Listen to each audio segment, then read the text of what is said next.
You do all of the things. You track your food, you lift hard, you get your steps in, but your body still isn't changing. If you're a high performer stuck in a fat loss phase, it's not that you're doing too little, it's just that you're missing this. Inside of Beyond Built, nearly every high-level client that joins has discipline dialed in. They're not beginners, but they're still making these mistakes. Once we correct these, the fat finally starts coming off without adding more stress to the system. If you're feeling stuck, inflamed, or burnt out from chasing fat loss, this video will help you identify what's holding your body back even when your protocol looks perfect on paper. Number 1 is you're underestimating your stress load. Fat loss in itself is inherently a stressor. With the totality of a job and relationships and workouts and cardio and under eating, maybe not getting enough sleep, this can lead to system overload. The body is designed to adapt and respond to stressors, but this is in the short term. When stress is chronically elevated, that's where we see problems happen. Cortisol is one of our body's primary stress hormones that wreaks a ton of havoc when it comes to fitness goals. Chronically elevated cortisol can lead to your body holding on to more fat, especially around the abdomen, increases in muscle protein breakdown, increases in water retention, decreased recovery, and thus stalled progress. A lot of high performers live in this state of fight or flight just by nature of what they do and what they strive for. But your body does not burn fat efficiently there. This is what I like to call your stress bucket. We have to understand everything that is filling up this stress bucket so we can know what we need to manage and where. For example, let's say that your job takes up this amount of space in your stress bucket, and then you have relationships that you need to also manage and pay attention to. So that takes up about this amount of room in your stress bucket. And then maybe you have bills and deadlines. So that takes up this amount of room in your stress bucket. That doesn't leave that much room to play with when it comes to your fitness goals. So when our stress bucket is already so full and then we want to start dieting, now your fitness goals that only took up this much space actually take up this much space. So now your stress bucket is overflowing. So many people live with this stress bucket overflowing all of the time, and that's what leads to chronically elevated cortisol and all of the problems that we talked about associated with it. So number 1, what we have to do, we have to get clear on what is actually going in this stress bucket. So many high performers get used to doing so much that they don't even realize how much they're actually holding. Number 2, of all of the things in the stress bucket, we need to ask ourselves, what is actually necessary? What can get more efficient? And can something be delegated? Do you need to be doing every single thing in that stress bucket, or can you ask a colleague, a family member, a partner to step in and support you? Can you save time and effort by prepping all of your meals at once instead of making them right before you eat them every single day? These little tasks where we are buying back minutes save us so much mental rent and add up to be hours throughout the week. Lastly, we need to implement mini nervous system resets in your day. These are healthy unplugs that create space in the stress bucket for the good stuff. They don't have to be hour-long meditations.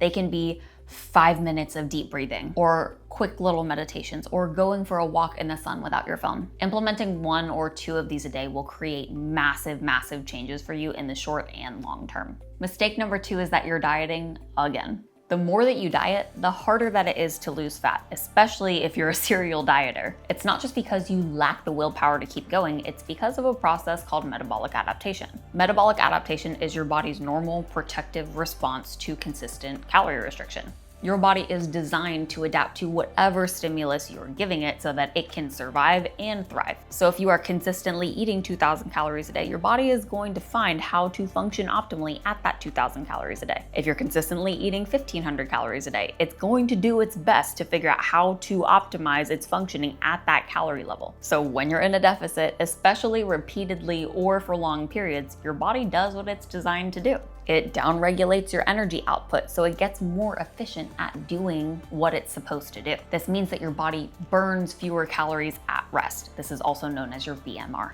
It conserves fuel for essential functions in the body, and non-essential functions like reproductive health or libido or thyroid get slowed down as a result. It also reduces your NEAT, or your non-exercise activity thermogenesis. Think of tapping your foot under the desk or talking with your hands. If you don't have as much energy to expend, all of those movements are also going to decrease, which thus further decreases the amount of calories that you burn naturally. Translation, you're eating less and burning less, which means that eventually your deficit isn't a deficit anymore, and it makes it harder to lose fat. So instead of pushing for another diet, sometimes the answer is to take one step back so that you can take 15 steps forward. To lose fat effectively again, you need to restore your metabolism. That means slowly increasing your calories in a strategic way while minimizing the amount of fat gained so that your body feels restored and properly fueled again so that you can eventually go back into a deficit.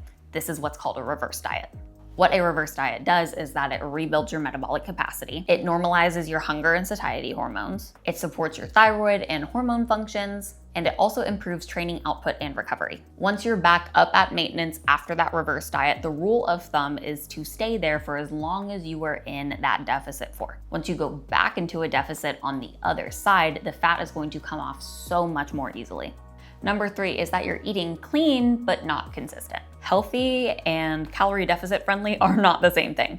If your food is nutrient dense, but your execution is inconsistent, you're gonna stay stuck. This is where clean eating goes wrong. You might be eating grass-fed beef and chia pudding and organic almond butter, but you are eyeballing portion sizes and eating intuitively on the weekends. You order the salad and the acai bowls because they look healthier, but they have more calories than the burger. Or you put coconut oil on everything because it's so good for you, but you aren't accounting for the extra calories that are now being added to your day. Those extras add up pretty fast, especially when you're in a narrow deficit window. It's important to remember that how much you eat matters just as much as what you eat.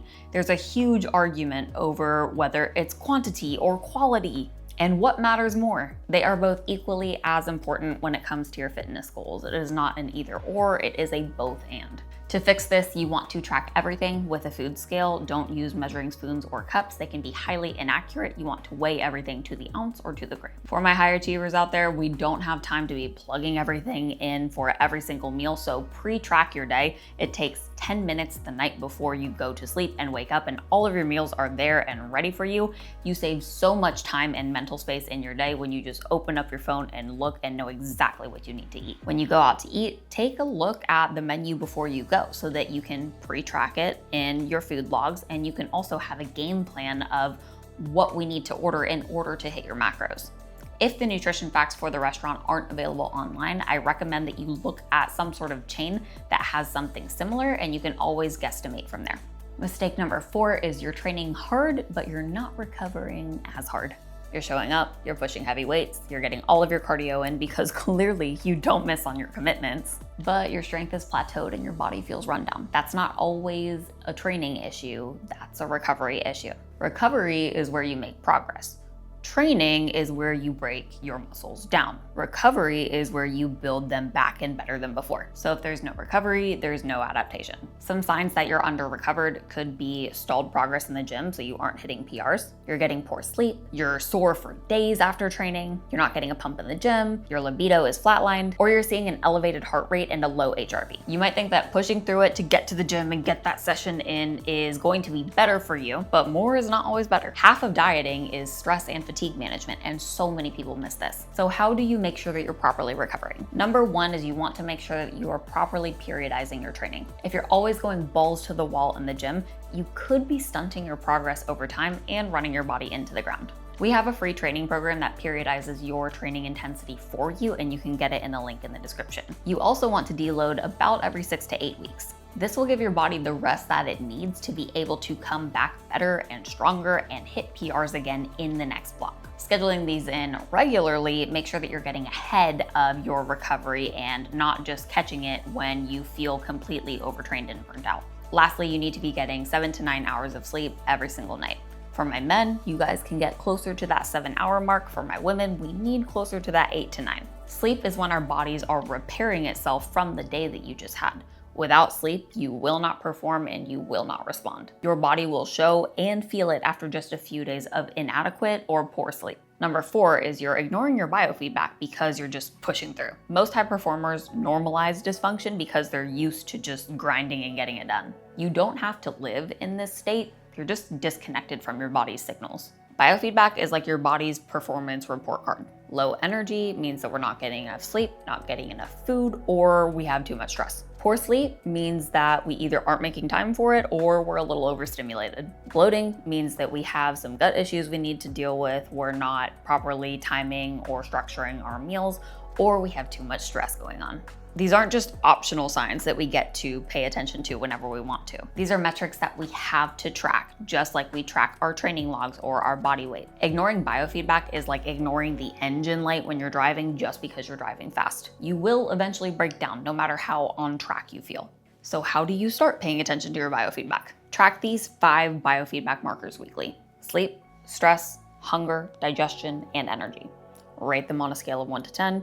Give yourself a couple of details and keep up with them week over time. You're going to use the feedback that you're giving yourself, and you are going to include this when you're evaluating your scale, your training logs, all of the things that you normally assess for your fitness progress. This way you get a whole picture of what your body is doing, and you can adjust your training, your diet, your supplements, whatever it is, based on what is actually improving or what is off. Long-term fat loss that lasts only happens when your body is functioning optimally. If not, it will go right back to where you started to try and get back to a happier place internally. Sometimes you don't need another calorie cut or another increase in cardio. You just need to know what to actually look for. Smarter data, better feedback, and a body that is primed to respond. And that's what we do inside of Beyond Built. Make sure that you subscribe for more videos of high-level strategies that actually work with your body.